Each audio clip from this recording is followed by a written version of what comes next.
Hello everyone! Welcome back to this game that we're making. And the editor theme that I'm using right now is very appropriate for today because we have finally escaped the underside of the castle. And we're getting ready to go in the front entrance to, well, not really get to the final boss quite yet.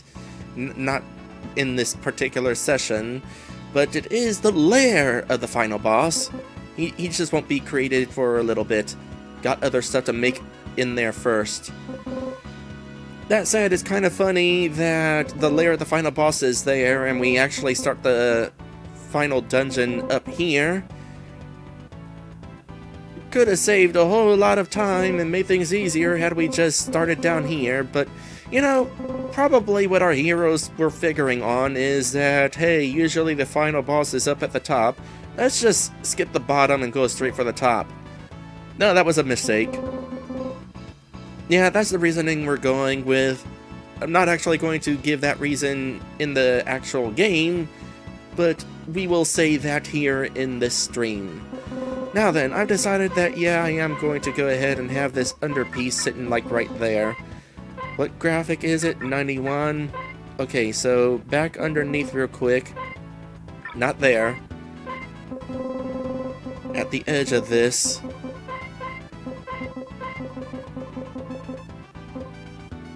Oh, that's characters. 92. What color were we using out here? Here, let's make this simple. Color 4, okay. So at the end of the mid-boss's lair,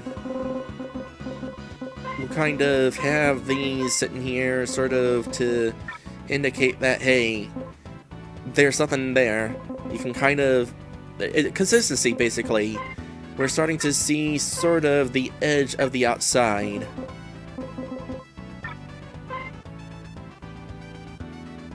So, here we are outside. Now then, let me look at this real quick. Okay, what I need to do here, we're going to go ahead and create another exit to this place.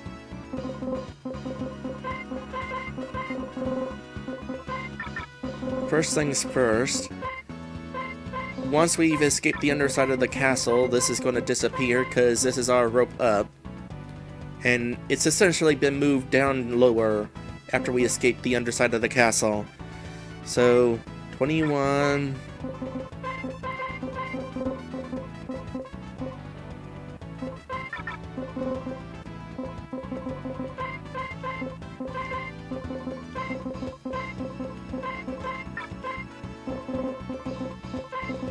and get all this going all the way up. Now, I'm not going to have any conditions for this being present because when you're standing over here, you're not going to be able to see the second rope. This spot right here is unwalkable. And so are these spots here. So no risk of the player seeing the rope to the right until they're already out of the castle and heading to the rope to the right. Along with that,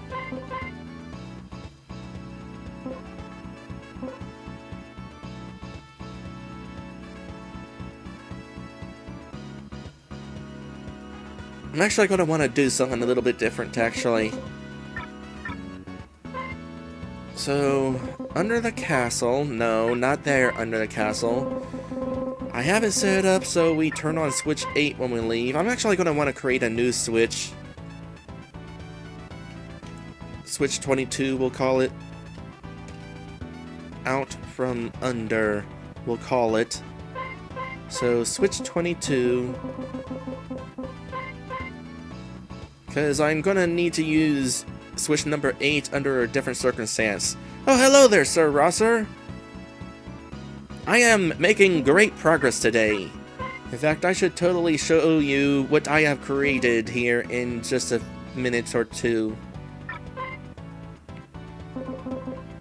Right now, I'm setting it up so that we are now back outside the castle after spending who knows how long underneath it.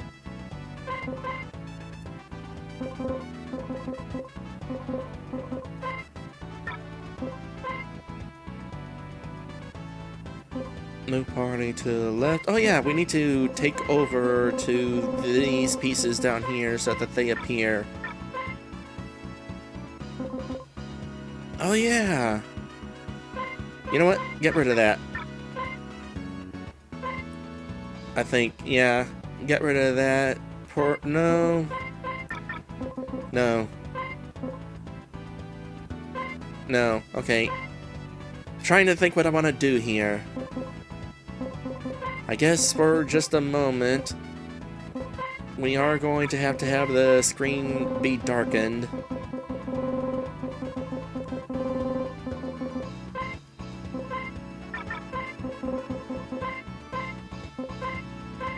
And then default once we're out of there. Okay, so let me make sure I got this set up. 21's been turned on. No, 22's been turned on. Which makes this redundant because we can't have 21 on without coming out here with 22.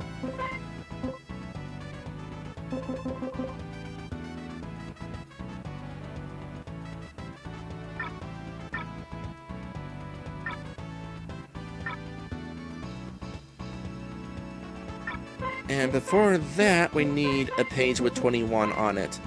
And this page will be kind of like when we initially come here. Except instead of moving us here, it's going to move us here.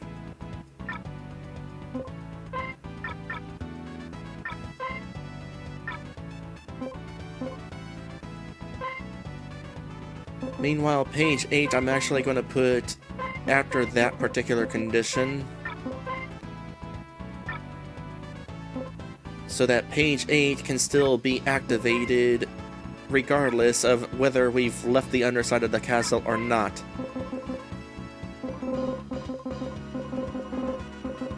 And this is leaving to the world map.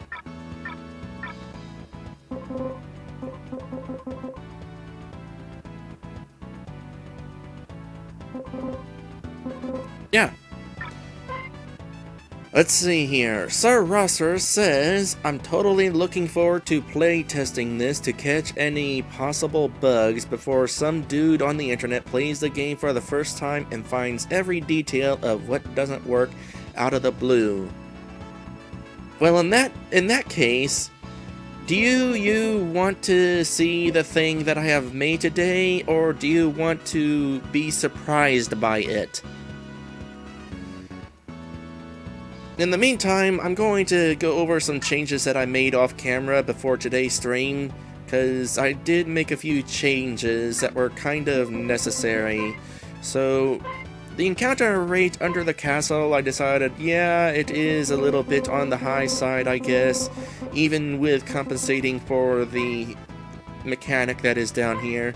So, I've lowered the encounter rate in certain spots here.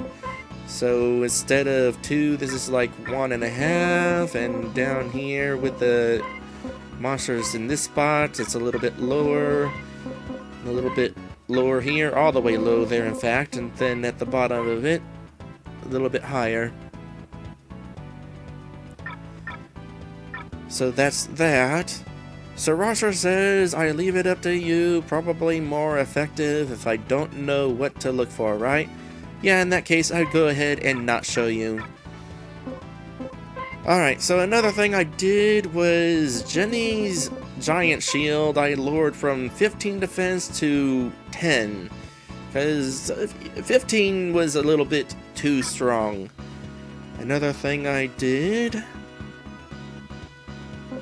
the imitation magic golden helmet that you find, I never actually got one on this test playthrough, but I had this thing sitting at 20 defense, and that's like definitely too high, so I dropped that to 10. Let's see.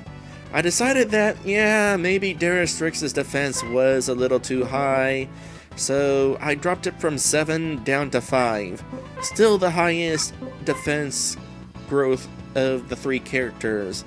I also knocked Monkey C's evasion down just slightly from 6 down to 5, so that his defense, so that he's not as evasive. The idea with his evasion was he's a monkey, so he can leap around. But when you're playing through the game, he's been turned into a human, so he's actually not going to be as evasive as he would be as a monkey. And those are the changes that I have made. Now let me go ahead and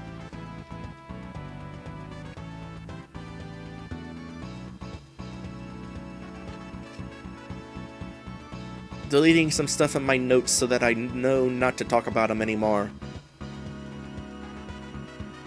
I forgot to put a snapshot in that thing that I made.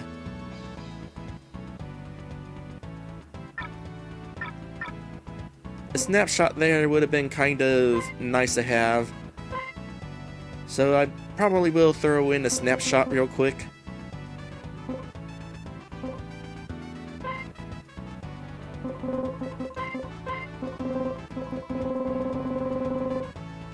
Snapshot. Ending snapshot. Okay. And perhaps a snapshot whenever he actually approaches you the one time.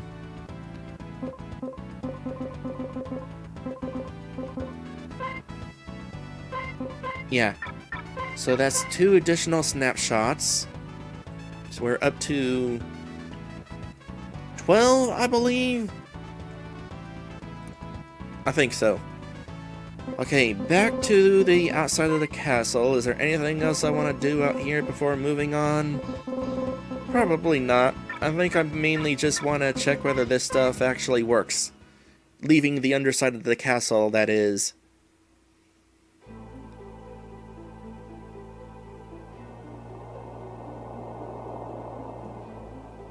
I'm just going to bypass all that.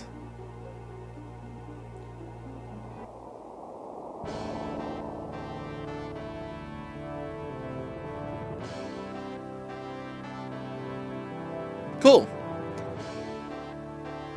Yeah, I like how this looks.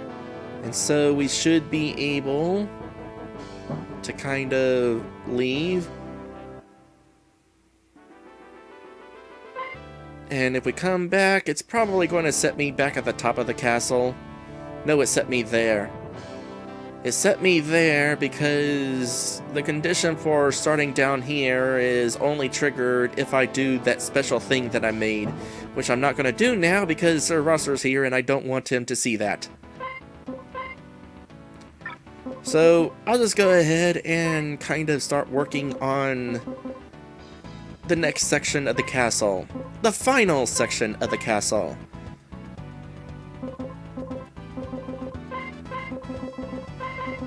Final hall. Hooray! I've actually started making this section before the end of the stream. I don't have to shave my fur now.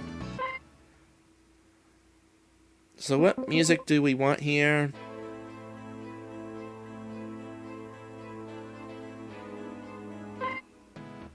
We'll go with that song. Now, what does the first part of the castle look like with the slime puzzle? That kind of wall? That kind of floor. Gotcha.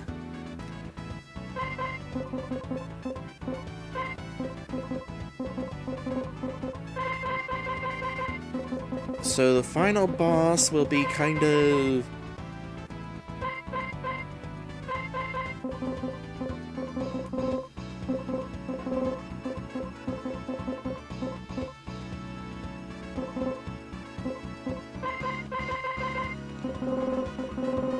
sitting at the end here.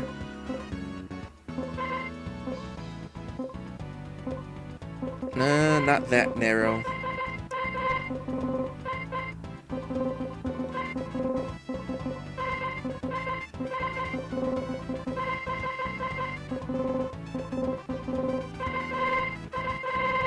Don't know how far I'm going to have this go down quite yet.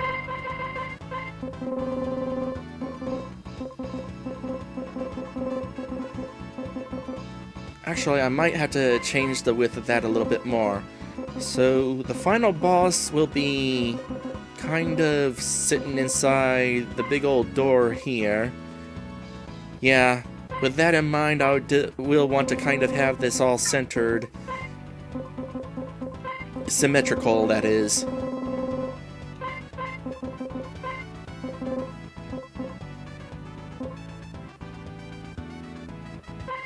So do that. And of course this boss is going to be the lava guy we've been dealing with, so probably have some amount of lava somewhere, perhaps?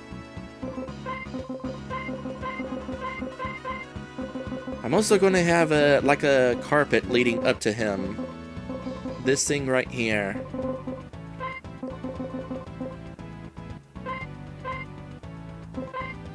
So let's go ahead and build the carpet.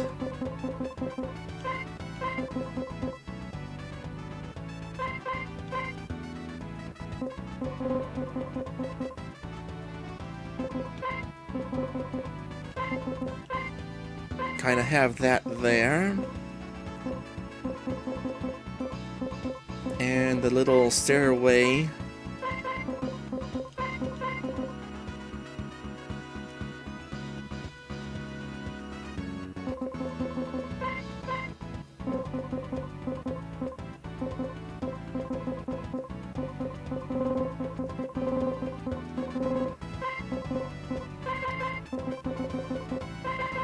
There we go.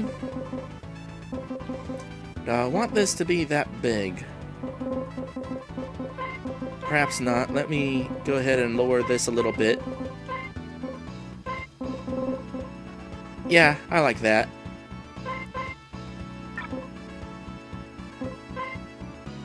Now what I'm going to want to do is kind of have some stuff lining the hall as we come up to this guy. And it's a question of which side do I want this stuff on. Let's see here.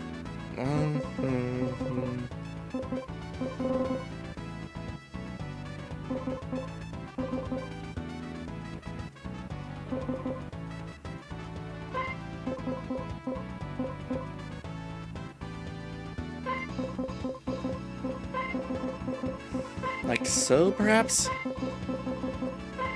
Now, it's not just going to be these that are lining the hall. There's also going to be some swords along the way. So, let's see here. 1, 2...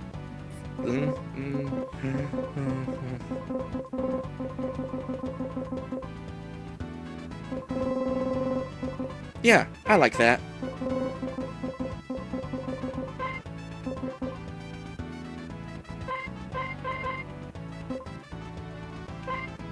Turn autofix off so that I can get those there without creating an ledge, bedge thing, whatever. I'm gonna need this for the entrance.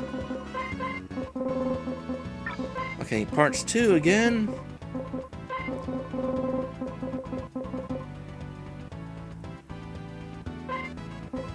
Now, do I want the entire hallway brick, or do I want the carpeting to go all the way down?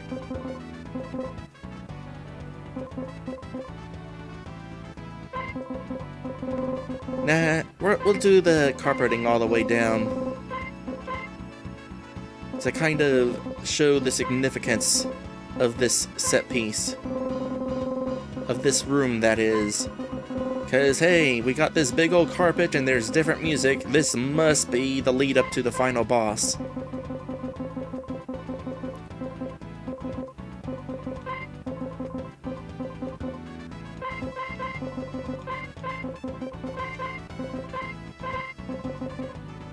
And we'll also do that.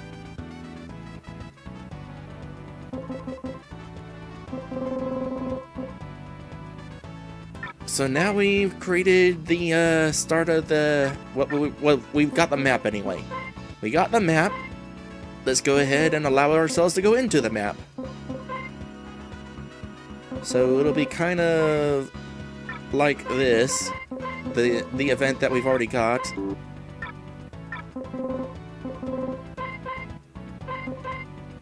Except instead of going to the slime puzzle, it's going into the final hall.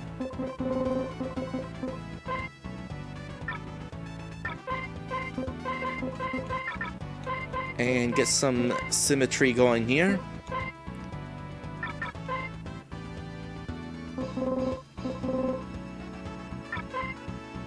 Meanwhile, in the final hall,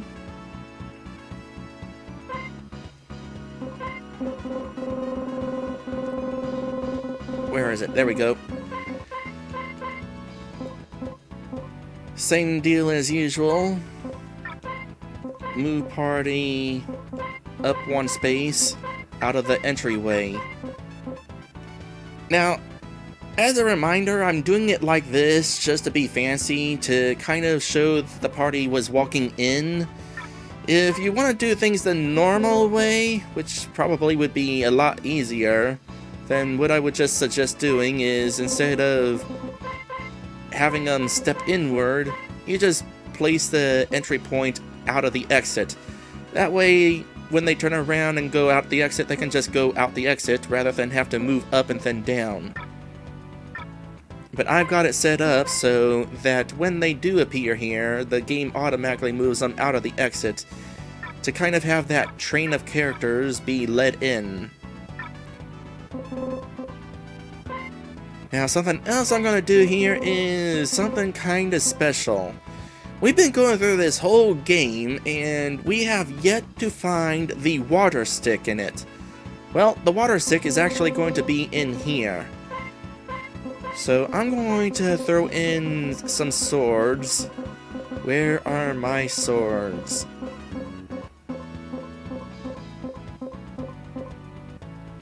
There.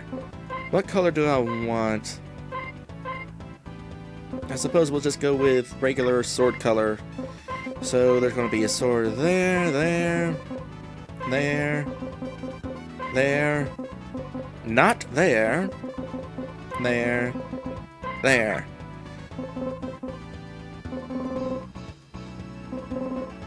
So earlier in the game, in fact, I'll go over there just to point it out.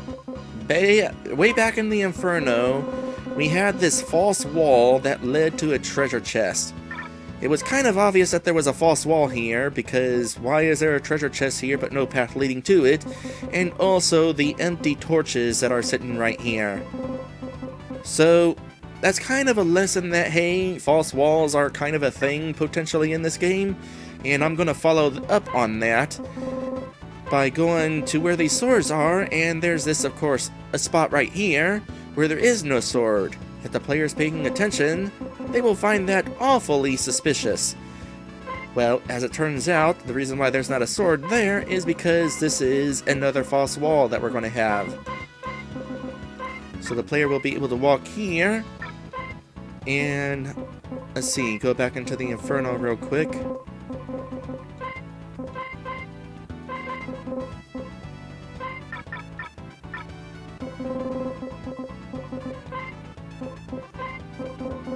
And just off screen somewhere, there's going to be a treasure event.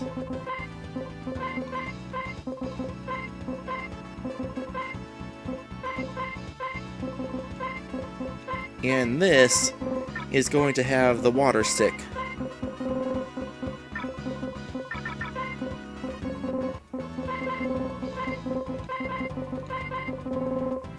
One, two, three, four. 1, 2, 3, 4, 5. Okay. Add bag, water stick. And sure, we'll have a snapshot there. Now, how far off screen is that? Okay, it's just off screen. The only way to see it is if you're already starting to walk towards it. I'm also going to take advantage of kind of an interesting map option. There's this sort of a shadow function, a shadow option right down here somewhere. Where is it? These options right here. So just to demonstrate what this looks like, it's like that. There's that one, and there's this one.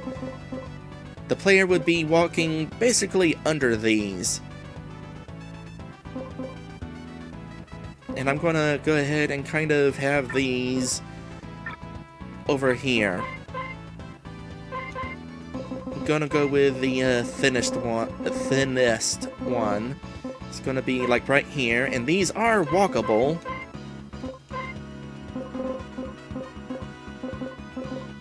I assume they won't be terribly visible, but I'll find out here in just a moment.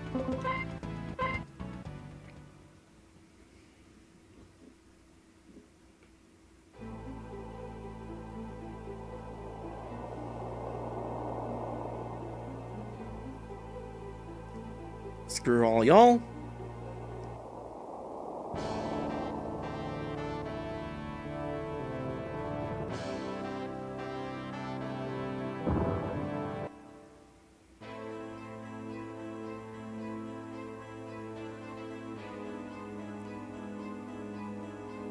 Nope. The invisible path is definitely not visible. So we kind of walk through it to get to the treasure chest, which is already open because of that glitch I mentioned. Well, not so much a glitch. The situation where I removed earlier treasure events that I had opened, so the game thinks that this treasure event is one of them that I opened earlier because of the numerical value assigned to treasure events. So on this particular test, I'm not actually able to get the water stick, but that's okay. I'll probably want to test the final boss without the water stick. And this is like my one opportunity, probably, to walk up here without triggering the final boss. Because as soon as you step up here, the final boss will be triggering. Yes, we are that close to finishing creating this game. As I've mentioned before, I have a little bit of a deadline where I need to finish this game so that I can soon get to a playthrough that I promised to do for somebody. I have 4 streams left, and I actually think I'll be able to finish this game in 4 streams. Should be pretty simple, right? I just realized I need to make some monsters for this map. And if we're going to be starting that at the start of the next stream, I'm going to have to make up some spells and stuff on the fly. Ooh boy, won't that be fun. Anyway, we're done for today, so thank you guys for watching, and I will see you in the next one.